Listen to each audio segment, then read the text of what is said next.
Today we shall discuss about stereoisomerism.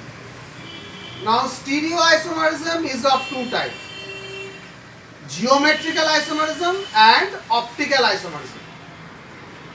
Our discussion is about optical isomerism. Now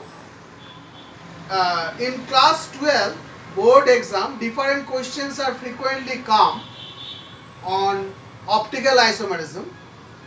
So it is very helpful for the students for their board exam. Now let us discuss. White light is composed of wide wavelength range. Wide wavelength range where different wavelengths vibrate in different planes. Different wavelengths vibrate in different planes. So using that white light, it is not possible to study the optical properties of organic compounds.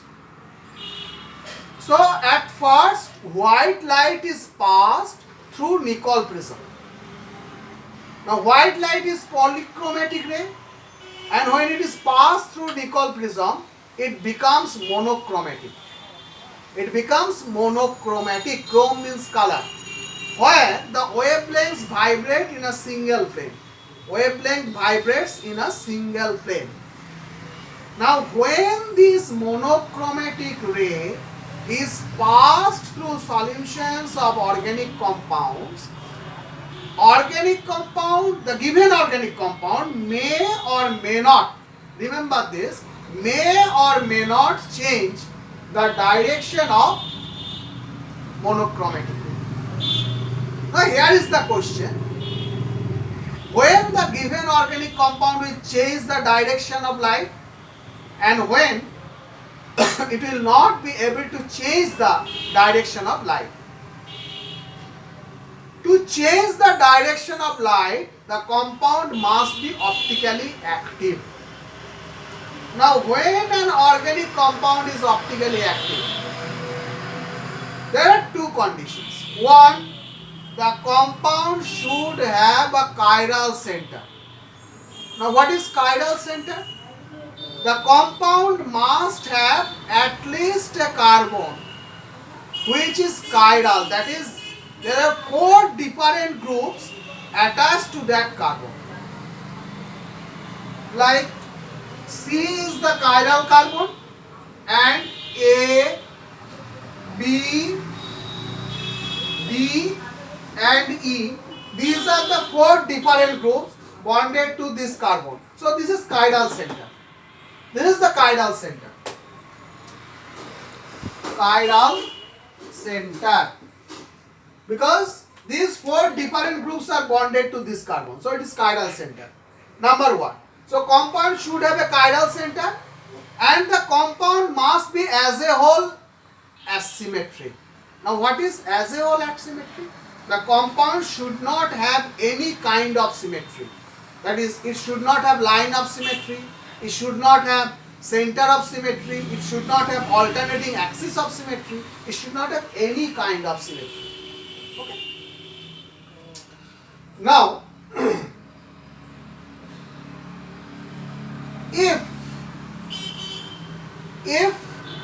monochromatic ray is passed through solution of this type of compound, then the compound will change the direction of that monochromatic light.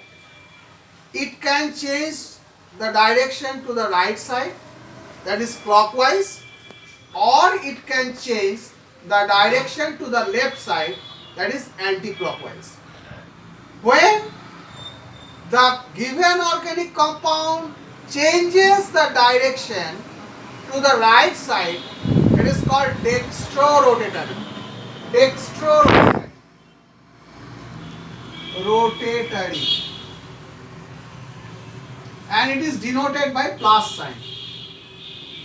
When the direction is changed to the right side, that is direction of monochromatic light is changed to the right side. And when the compound changes the direction to the left side, it is called levorotatory.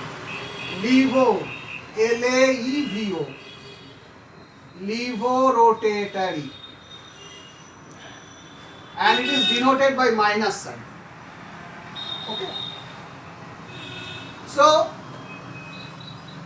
the compound may change the direction to the left side or the right side to the right side. For right side it is dextrorotatory, for left side it is levorotatory. Dextrorotatory is represented by plus sign and levorotatory is represented by minus sign.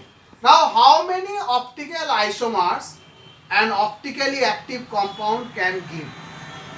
Number of optical isomers is governed by the formula 2 to the power n, where n equals to number of chiral center. Chiral center, right? N is the number of chiral center. So if the compound have only one chiral center, it will give 2 optical isomer. So when n equals to 1, if n equals to 1, then 2 to the power 1 equals to 2. So number of optical isomer will be 2.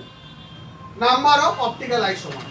Number of optical isomer. Number of optical isomer equal to 2 to the power 1 equals to 2. So out of these 2 optical isomers, one is dextrorotatory and another levorotatory. Let us discuss taking an example. Lactic acid, CH3, CH, OH, COOH. So this is the chiral center. Because this carbon is bonded to 4 different groups: CH3, H, OH and COOH. This carbon is bonded to CH3, it is bonded to H, it is bonded to OH and it is bonded to COOH. So 4 different groups, it is a chiral center. So this will give 2 optical isomers, one dextro and another levo. So let us write the optical isomers. We shall write the optical isomers in Fischer projection formula. We have learned this in class 11 regarding Fischer projection formula. So this is the chiral center, and the rule is most oxidizing group we should write in the above. Now out of CH3, H, OH and COOH, COOH is the most oxidizing group. So it will be written here.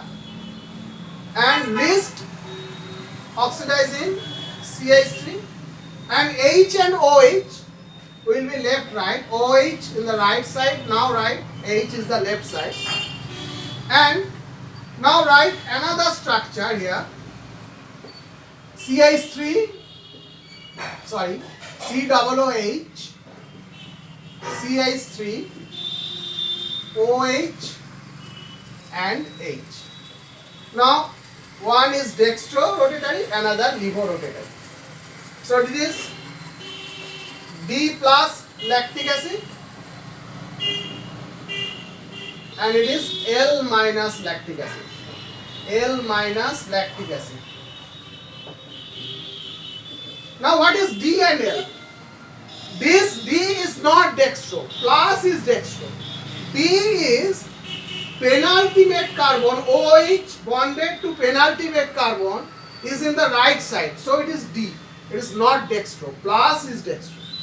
And OH bonded to penultimate carbon is in the left side. So it is L. It is not LIVO. Minus is LIVO. So D and L, capital D, capital L are not dextro-LIVO.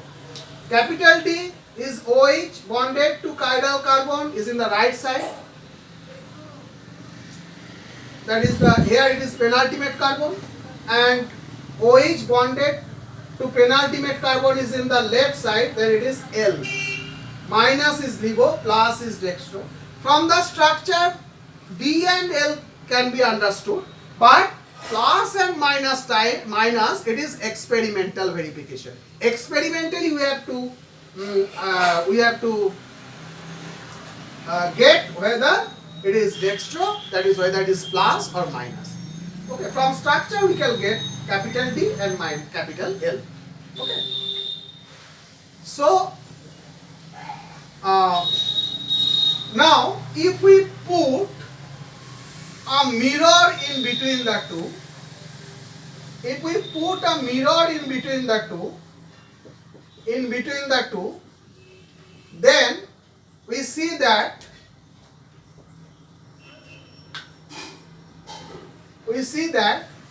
one is mirror image of the another. This is mirror image of this, because these two sides there will be lateral inversion. OH is right side, OH is left side. So these are mirror image, but as lateral inversion is occurring, so these are non-superimposable mirror image of one another. So these are non-superimposable, that is dextro isomer and levo isomer are non-superimposable mirror image of one another, and these are called a pair of enantiomers. A pair of enantiomers. So enantiomers are optical isomers which are non-superimposable mirror image of one another.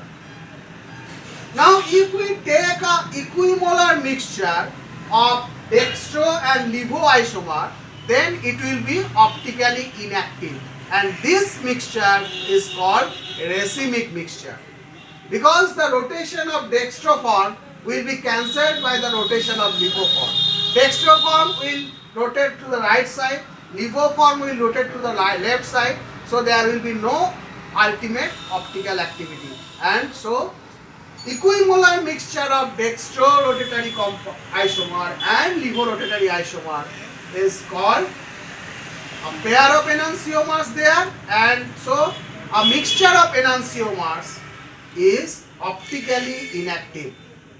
Racemic mixture is optically inactive. So this is all about optical isomerism, but there is another much more regarding this. If we get further opportunity, we can explain in future. Okay, thank you.